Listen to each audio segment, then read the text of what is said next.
Hello, hello. Chapter 8 on page 123, All God's Children. Uncried tears. Imagine teardrops left uncried from pain trapped inside, waiting to escape through the windows of your eyes. Why won't you let us out? The tears question the conscience, relinquish your fears and doubts, and heal yourself in the process. The conscience told the tears, I know you really want me to cry, but if I release you from bondage and gaining your freedom, you die. The tears gave it some thought before giving the conscience an answer. If crying brings you to triumph, then dying's not such a disaster. E&E Manual, Union Correctional Institution.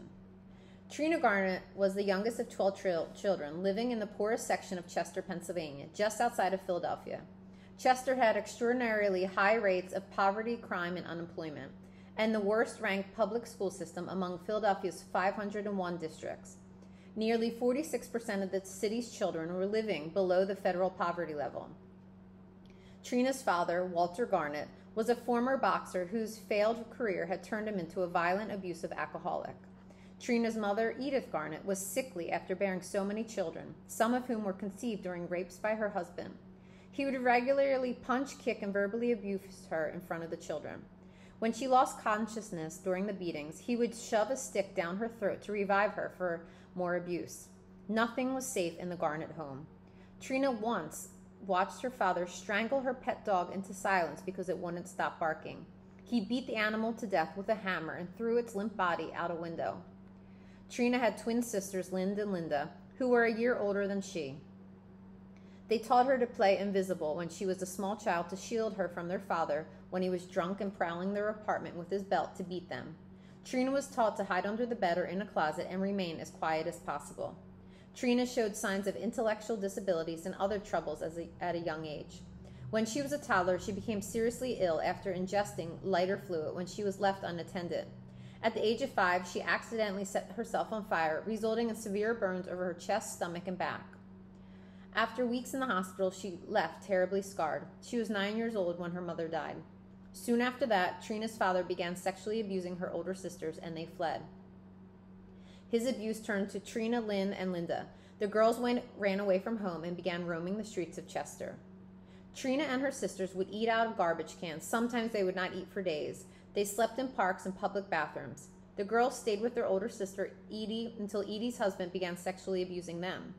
Their older siblings and aunts would sometimes provide temporary shelter, but the living situation would get disrupted by violence or death, and so Trina would find herself wandering the streets again.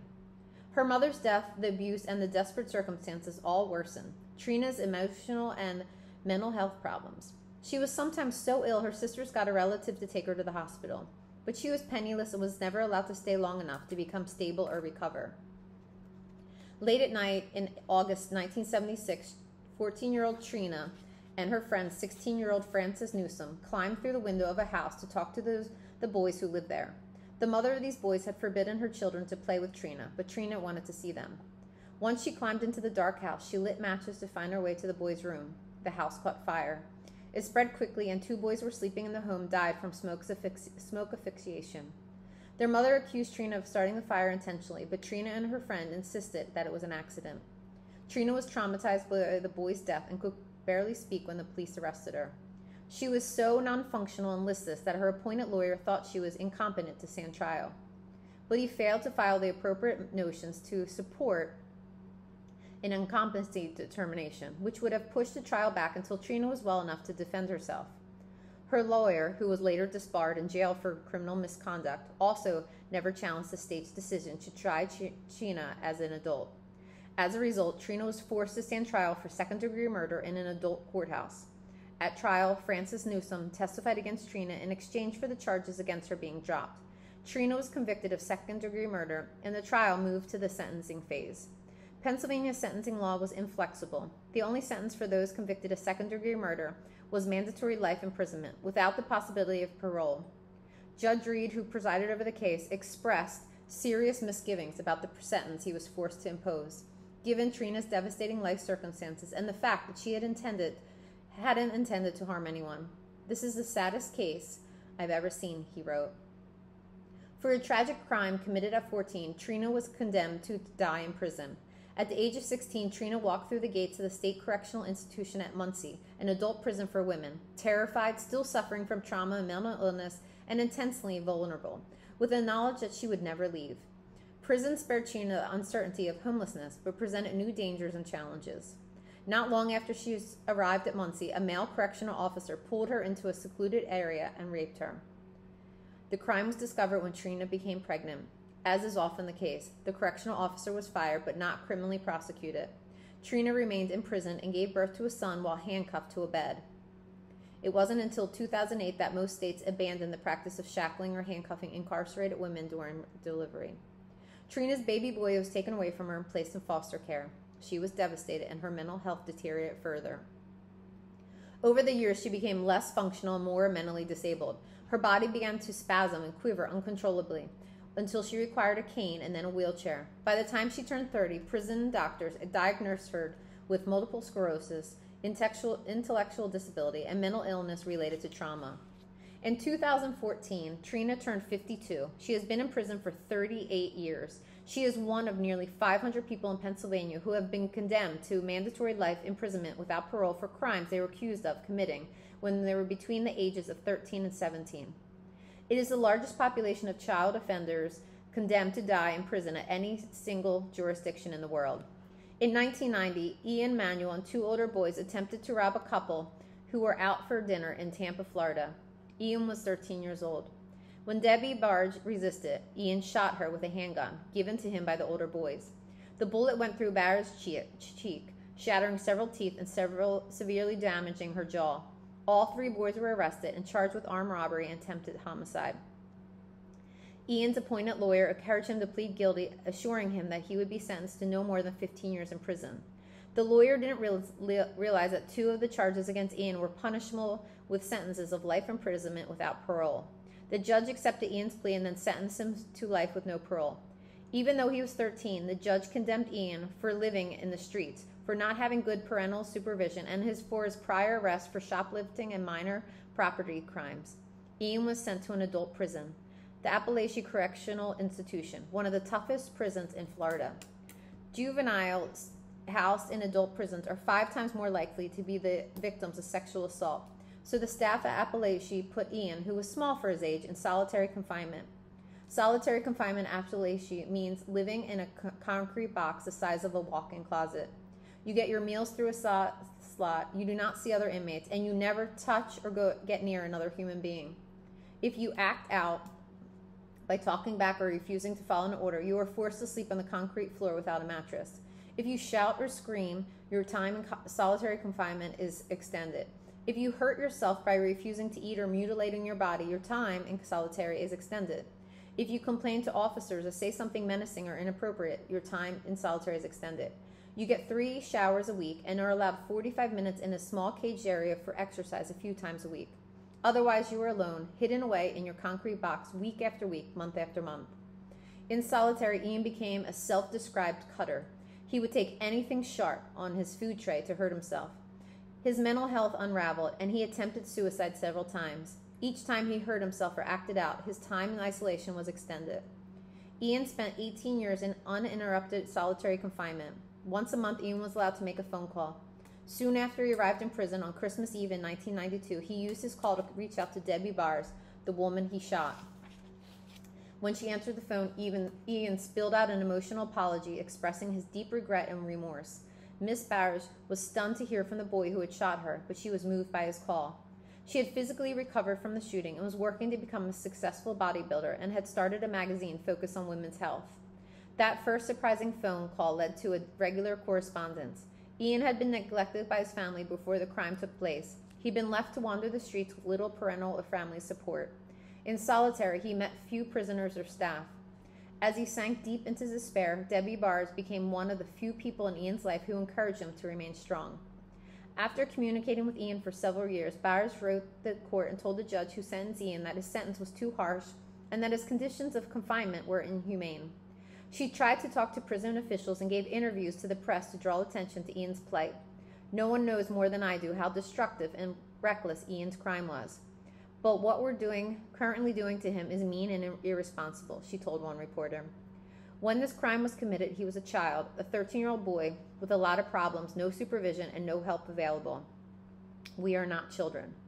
The courts ignored Debbie Barr's call for a reduced sentence. By 2010, Florida has sentenced more than 100 children to life imprisonment without parole for non-homicide offenses.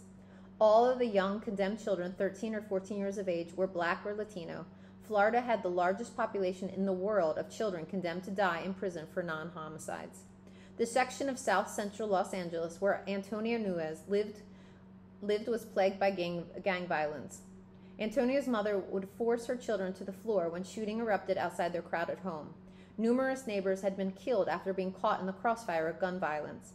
Antonio's home life was turbulent as well. From the time Antonio was in diapers, he endured beatings by his father, who had hit him with his hands, fists, belt, and extension cords, causing bruises and cuts. He also witnessed terrifying conflicts in which his parents would violently assault them and threaten to kill each other. Once, he even called the police. He began experiencing severe nightmares from which he awoke screaming. Antonio's depressed mother neglected him, and when he cried, she just left him alone. The only activity she could recall ever attending for Antonio was his graduation from a drug abuse resistance education DARE program in elementary school. In September 1999, a month after he turned 13, Antonio Nuez was riding his bicycle near his home when a stranger shot him in his stomach, side, and arm. Antonio collapsed on the street. His 14-year-old brother, Jose, heard him screaming and ran to his aid. Jose was shot in the head and killed. Antonio suffered serious internal injuries that hospitalized him for weeks. His mother sent him to live with relatives in Las Vegas, where he tried to recover from the tragedy of his brother's death. Antonio was relieved to put the gangs and violence of South Central Los Angeles behind him. He was helpful at home and spent evenings doing his homework with help from his cousin's husband. But within a year, California probation authorities ordered him to return to Los Angeles. He was on probation for a prior minor offense. In poor urban neighborhoods across the United States, Black and brown boys are routinely targeted by the police. Even though many of these kids have done nothing wrong, they are stopped, presumed guilty, and suspected of being dangerous or engaged in criminal activity. The random stops, questioning, and harassment dramatically increase the risk of arrest for petty crimes. Many of these children develop criminal records for behaviors that wealthier children engage in without consequences. Forced back to South Central, Antonio struggled. A court later found that living just blocks from where he was shot and his brother was killed, Nuez suffered trauma symptoms including flashbacks, an intensified need to protect himself from real or perceived threats. He got his hands on a gun for self-defense but was quickly arrested for it and placed in a juvenile camp. His supervisor reported that he responded positively to the structured environment and guidance of staff members. After returning from the camp, 14-year-old Antonio was invited to a party where two men twice his age let him in on a strange plan. They were planning to fake a kidnapping to get money from a relative who would pay the ransom. They insisted that Antonio could join them. The pretend victim sat in the back seat, while the man named Juan Perez drove and Antonio sat in the passenger seat. Before they arrived at their destination to retrieve the money, they found themselves being followed and then chased by two Latino men in a gray van. At some point, Perez and the other man gave Antonio a gun and told him to shoot at the van, and a dangerous high-speed shootout unfolded. The men chasing them were undercover police officers, but Antonio didn't know that when he fired. When a marked police car joined the pursuit, Antonio dropped the gun just before the car crashed into some trees. No one was injured, but Antonio and Perez were charged with aggravated kidnapping and attempted murder of the police officers. Antonio and his 27-year-old co-defendant were tried together in a joint trial. Both were found guilty.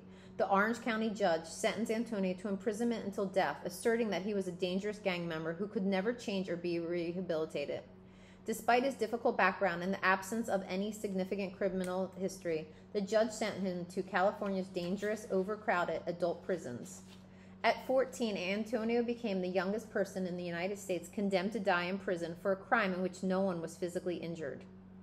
Most adults convicted of the kinds of crime with which Trina, Ian, and Antonio were charged are not sentenced to life imprisonment without parole. So why were these teenagers? Juvenile justice systems vary across the United States, but most states would have kept Trina, Ian, or Antonio in juvenile custody until they turned 18 or 21. At most, they might have stayed in custody until age 25 or older, if their institutional history or juvenile detention records suggested that they were still a threat to public safety. In an earlier era, if you were 13 or 14 when you committed a crime, you would find yourself in the adult system with a lengthy sentence only if the crime was unusually high profile or committed by a black child against a white person in the South. For instance, in the infamous Scottsboro Boys case in the 1930s, two of the defendants, Roy Wright and Eugene Williams, were just 13 years old when they were wrongfully convicted of rape and sentenced to death in Alabama. By the late 1980s and early 1990s, the politics of fear and anger sweeping the country and fueling mass incarceration was turning its attention to children. Influential criminologists predicted a new generation of super predators, sometimes expressly focusing on black and brown children. Theorists suggested that America would soon be overcome by elementary school youngsters who pack guns instead of lunches and who absolutely no respect for human life. Across the country, nearly every state created laws to allow children to be prosecuted as adults, thinking that the juvenile justice system wouldn't be harsh enough. Many states lowered or eliminated the minimum age for trying children as adults, leaving children as young as 8 vulnerable to adult prosecution and imprisonment. Tens of thousands of kids who had previously been managed by the juvenile justice system with its well-developed protection and requirements for children were now thrown into an increasingly overcrowded, violent, and desperate adult prison system. The predictions of super predators proved wildly inaccurate.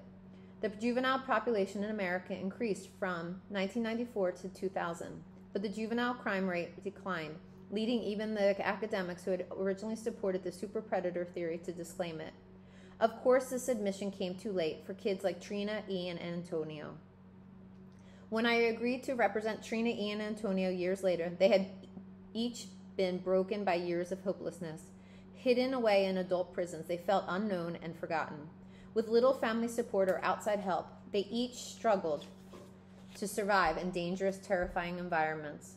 There were thousands of children like them scattered through the prisons in the United States.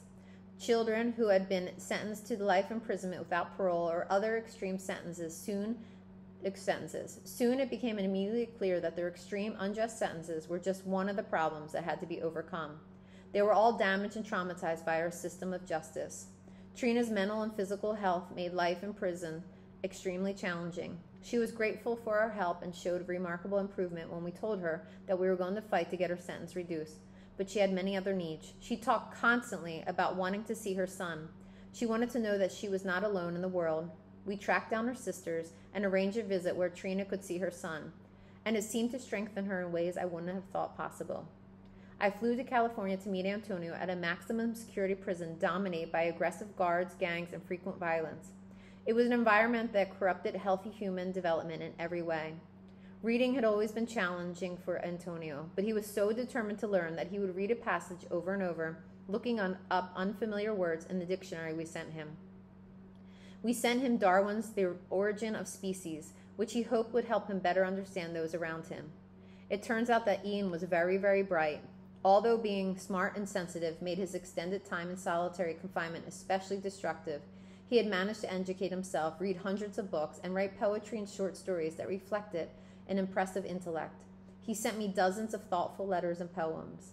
We decided to publish a report to draw attention to the plight of children in the United States who had been sentenced to die in prison. I wanted to photograph some of our clients in order to give the life without parole sentences imposed on children a human face. Florida was one of the few states that would allow photographers inside a prison, so we asked prison officials if Ian could be permitted out of solitary, no-touch existence for an hour so that the photographer we hired could take the pictures. To my delight, they agreed. As soon as the visit with the photographer was over, Ian immediately wrote me a letter. Dear Mr. Stevenson, I hope this letter reaches you in good health and everything is going well for you. The focal point of this letter is to thank you for the photo session with the photographer and obtain information from you how I can obtain a good amount of photos. As you know, I've been in solitary confinement approximately 14.5 years. It's like the system has buried me alive and I'm dead to the outside world. Those photos mean so very much to me right now. All I have is $1.75 in my inmate account right now. If I send you $1 of that, how many photos will that purchase me? In my elation at the photo shoot today, I forgot to mention that today, June 19th, was my deceased mother's birthday. I know it's not a big significance, but reflecting on it afterward, it seems symbolic and special that the photo shoot took place on my mother's birthday. I don't know how to make you feel the emotion and importance of those photos, but to be real, I want to show the world I'm alive. I want to look at those photos and feel alive. It would really help with my pain. I felt joyful today during the photo shoot. I wanted it to never end. Every time you all visit and leave, I feel saddened. But I capture and cherish those moments in time, replaying them in my mind's eye, feeling grateful for human interaction and contact. But today, just a simple handshake we shared was a welcome addition to my sensory-deprived life. Please tell me how many photos I can get. I want those photos of myself almost as bad as I want my freedom. Thank you for making a lot of the positive occurrences that are happening in my life possible. I don't know exactly how the law led you to me, but I thank God it did. I appreciate everything you and an EGI are doing for me. Please send me photos, okay? That ends on page 138. Toodles.